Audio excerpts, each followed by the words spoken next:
eleksyon.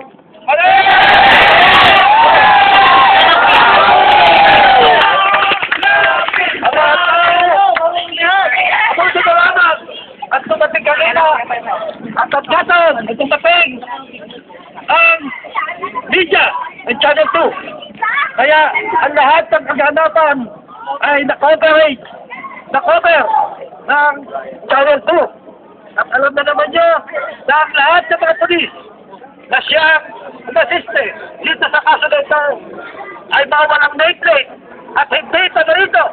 Kaya ito ay tahigit ko.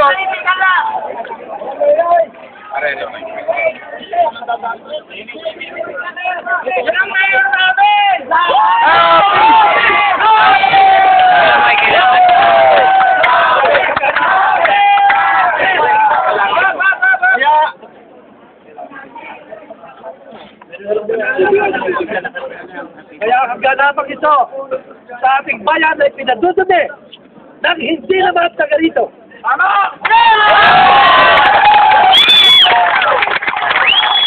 Kaya hinihingi ko ang pakikisa upang ating labanan ang hindi magandang uri ng pamumulitika dito sa atin sa pagkakasing na tahimik at walang ganitong klaseng kaganapan na nangyayari noong unang panahon.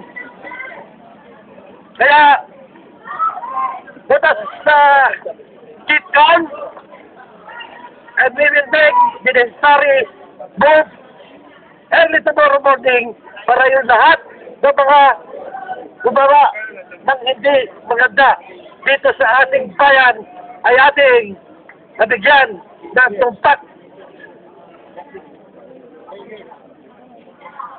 nakaparusahan.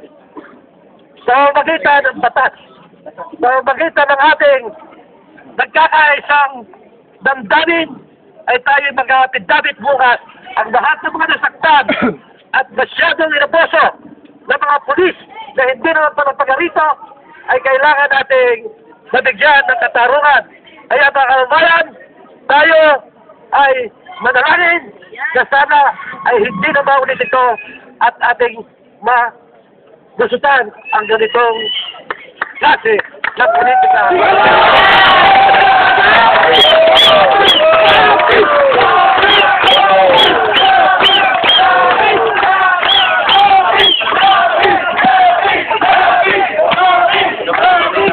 Tinatawagan ko ang pakikisa ng iba pang mga kandidato ito sa atin na tayo pagtunong-tunong upang ating natanggahan ang hindi magandang uri ng politika nitong ating katunggalingin dito. So, mga kasama,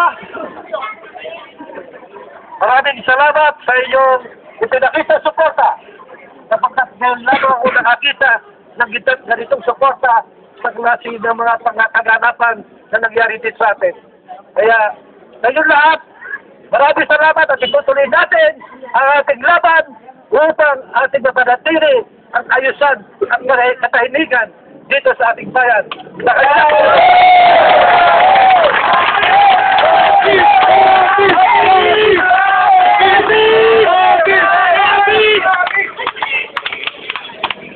Maraming salamat sa inyo at kami panoodin yung mga